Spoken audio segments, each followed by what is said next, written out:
इस वीडियो में आप सभी लोगों को 9 महीने आगे की कहानी दिखाई जाएगी। राध्या दी अस्पताल में प्रथम के बच्चे को जन्म रजनी देखकर हुई खुश। दादी भी खुश होकर के राध्य को अपना ली लीजिए। अपना बहू इतने दिनों तक दादी राध्य को नहीं अपनाना चाह रही थी, लेकिन अब दादी को ना चाहते हुए भी राध्य को अपना बहू मारना पड़ गया। मित्तल भवन की गलियों में अंधेरा अब और गहरा हो गया था। हवा की सरसराहट दीवारों से टकराकर लौट रही थी। बाहर बिजली कड़क रही थी, जैसे आसमान भी इस रात की बेचैनी में शामिल हो। राध्या का चेहरा पसीने से भीग चुका था, पर उसकी आंखों में अब डर नहीं, सिर्फ एक मां की ममता जल रही थी। वह थरथराते होंठों से बार बार वही नाम दोहरा रही थी, बुलबुल। बेटा, मैं आ रही हूं। उसके कदम तहखाने के दरवाजे की तरफ बढ़ते गए। दरवाजे के नीचे से आती ठंडी हवा उसकी साड़ी के किनारों को उड़ाती रही। उसने कांपते हाथों से दिया उठाया और दरवाजे को धीरे धीरे खोला। छर्रर। लकड़ी की पुरानी चिर्राहट ने एक भयानक सन्नाटा पैदा कर दिया। अंदर घुप अंधेरा था। दिए की लौ ने हल्के से एक कोना रोशन किया। दीवारों पर मकड़ी के जाले, टूटी पड़ी लकड़ी की अलमारियां और एक पुरानी कुर्सी पर पड़ी सफेद चादर जो हवा में हल्के से हिल रही थी। राध्या ने धीमे कदमों से तहखाने में उतरना शुरू किया। हर कदम के साथ उसका दिल जोर से धड़क रहा था।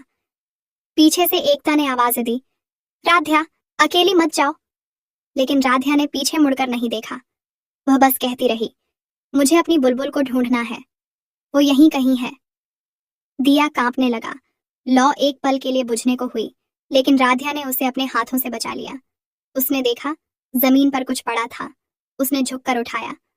वो बुलबुल की छोटी सी गुड़िया थी, वही जिसे दादी के हाथों में उसने कुछ देर पहले देखा था। उसका दिल कांप उठा।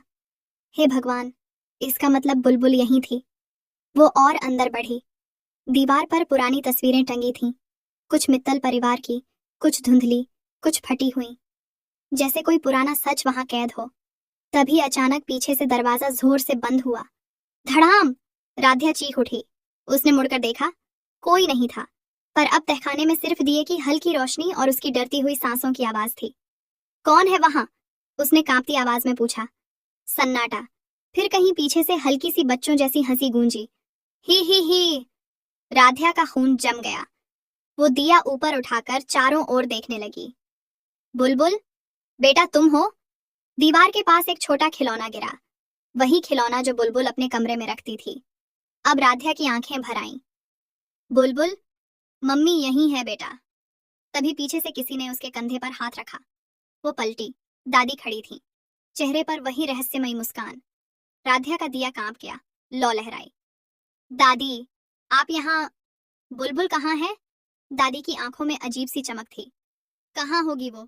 वही जहां उसे होना चाहिए। तेरे प्यार का परिणाम अब अंधेरे में दफन है राध्या। तूने मित्तल परिवार को मेरे खिलाफ किया। अब देख, इस अंधेरे ने तेरी गोद खाली कर दी। राध्या चिल्लाई। ऐसा मत कहिए, वो मेरी जान है, मेरी बच्ची। आपने उसके साथ क्या किया? दादी धीरे से आगे बढ़ी और अपने हाथ में पकड़ी वही लाल गुड़िया उसके सामने गिरा दी। तेरी बुलबुल अब इस गुड़िया के साथ खेल रही है, वहां नीचे, उस कमरे में जिसे तूने कभी देखा नहीं। राध्या का दिल तेजी से धड़कने लगा। उसने देखा, तहखाने के कोने में दीवार के पीछे एक छोटी दरार थी। वहां से हल्की सी रोशनी झिलमिला रही थी।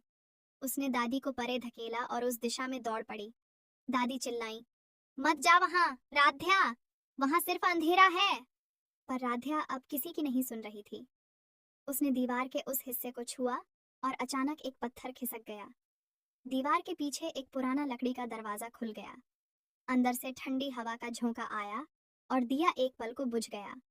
राध्या ने मोबाइल की टॉर्च ऑन की और जैसे ही उसने अंदर झांका, उसकी आंखें फैल गईं। वहां पुराना कमरा था।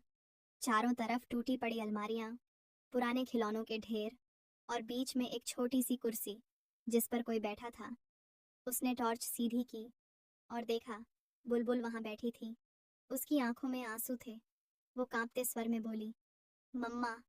राध्या की चीख फूट पड़ी। बुलबुल! वो दौड़कर अपनी बेटी को सीने से लगा लेती है, रोते हुए कहती है, तू ठीक है ना बेटा? तुझे कुछ हुआ तो नहीं? बुलबुल रोते हुए बोली, मम्मा, दादी मुझे यहाँ लेकर आई थी, बोली कि मम्मा नाराज हैं। मैं डर गई थी। राध्या का चेहरा सुन्न हो गया। उसकी आंखें आंसुओं से भीग गईं।